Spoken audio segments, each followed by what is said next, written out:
आकाश news, खबरों की तह तक, खबरों की तह तक, खबरों की तह तक, खबरों की तह तक। मायावती को मिले भारत रत्न, क्योंकि भाजपा की सबसे बड़ी मददगार हैं बहन मायावती जी।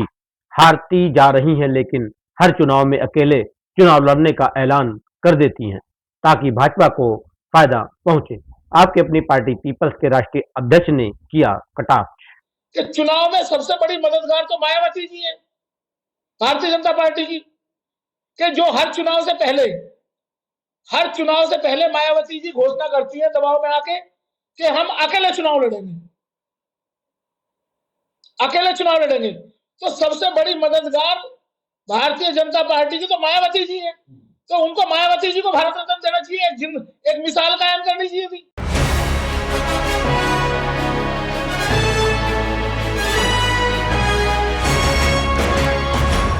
पिछले दिनों आपकी अपनी पार्टी पीपल्स के राष्ट्रीय अध्यक्ष एडवोकेट रामवीर चौहान ने एक प्रेस कॉन्फ्रेंस कर चुनाव आचार संहिता के दौरान भारत रत्न देने का विरोध किया और राष्ट्रपति से आग्रह किया कि इस प्रकार से भविष्य में किसी पार्टी को फायदा पहुंचाने के लिए न किया जाए।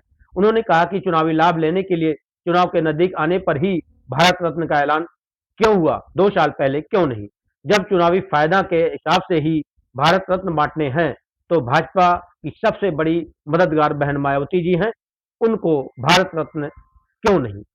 देखिए, मेरा ये कहना है कि जो भारत रत्न की, अब जब देश में चुनाव चल रहे हैं, ये भारत के महामहिम राष्ट्रपति से भी मेरा अनुरोध है कि जब देश की चुनाव प्रक्रिया आरंभ हो चुकी है, ऐसे में चुनाव को प्रभावित करने के लिए चुनाव के बीच में इस तरह का फंक्शन रखना, इसका कोई औचित्य नहीं है। ये बिल्कुल गरिमा के पूर्ण आचरण नहीं है भारत सरकार का।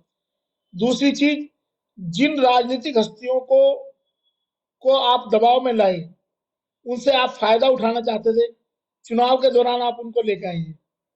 तो 2 महीने पहले जब घोषणा हुई थी तो ये कार्यक्रम तो उससे पहले भी हो सकता था, चुनाव घोषणा से पहले भी ये कार्यक्रम हो सकता था। ये चुनाव को प्रभावित करने की सरकार की एक साजिश है, चुनाव के दौरान ये कार्यक्रम कराने का। ऐसे कार्यक्रम की हम लोग तो राष्ट्रपति महोदय से विनती कर सकते हैं, महामहिम राष्ट्रपति से, कि भविष्य में इस तरह के कार्यक्रम, जब इतना सेंसिटिव चुनाव देश में चल रहा है, उसके बीच में इस तरह के कार्यक्रम नहीं होने चाहिए, जो कि देश के फेयर एंड फ्री इलेक्शन पे असर डाल सकें। दूसरी चीज, चुनाव में महान विभूतियां हैं, तो ये जो भारत रत्न दिए गए, ये सारे भारत रत्न चुनाव को मद्देनजर रख के घोषणाएं की गई थी। जैसे बिहार का चुनाव था, बिहार में भारतीय जनता पार्टी को स्थिति कमजोर लगी तो कर्पूरी ठाकुर जी का नाम करा दिया जेडीयू को अपने खाते में लाने के लिए। इधर से चौधरी चरण सिंह जी को, चौधरी चरण सिंह नो डाउट भारत के किसानों के बड़े नेता थे, पूरे भारत के नेता, प्रधानमंत्री रहे हैं। तो आप इसको 10 साल से जब ये सरकार चल रही है मोदी जी की, आपने 2020 में 21 में क्यों नहीं घोषणा की? कर्पूरी ठाकुर का बहुत पुराना वो है, उनको पहले घोषित क्यों नहीं किया आपने?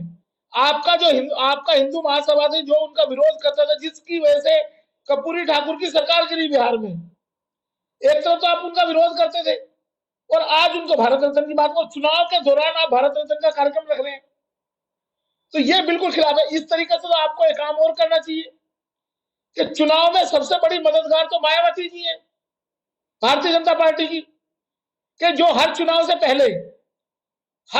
पहले मायावती जी घोषणा करती है दबाव में आके कि हम अकेले चुनाव लड़ेंगे। तो सबसे बड़ी मददगार भारतीय जनता पार्टी की तो मायावती जी है, तो उनको मायावती जी को भारत रत्न देना चाहिए, एक मिसाल कायम करनी चाहिए थी। जब एक जिंदा लेडीज है, दलितों के लिए काम किया है और भारतीय जनता पार्टी की सबसे ज्यादा मदद की है पिछले 2-3 चुनाव में, तो मायावती जी को भारत रत्न मिलना चाहिए, जो पर्दे के पीछे रहकर मदद करती है भाजपा की। कभी 100 मुस्लिम कैंडिडेट उतारेगी। योगी जी जब पहली बार मुख्यमंत्री बने तो 100 मुस्लिम कैंडिडेट बसपा ने उतार दिए। आप क्या साबित करना चाहते हैं? जिस आदमी को कांसी राम जी ने सही में वर्क किया, कांसी राम जी ने तो हर पार्टी, उन्होंने कहा मैं हर किसी से समझौता करूंगा कि जहां मेरे दल का हित होगा या समाज का हित होगा तो मैं किसी से भी समझौता कर लूंगा, मुझे कोई प्रॉब्लम नहीं है। हमारी स्थिति मजबूत होनी चाहिए, आज भी क्या हो रहा है, हमारी स्थिति कमजोर होनी चाहिए, हम किसी के खिलाफ चुनाव नहीं लड़ेंगे, हम अकेले चुनाव लड़ेंगे, किसी से समझौता नहीं करेंगे। तो सबसे बड़ी मददगार भाजपा की मायावती जी है। मैं तो आज इस प्रेस कॉन्फ्रेंस के माध्यम से भी कह रहा हूं कि एक जिंदा अपने आप को आयरन लेडी बता रही है, तो सबसे पहले भारत रत्न भाजपा को मायावती जी को दे देना चाहिए।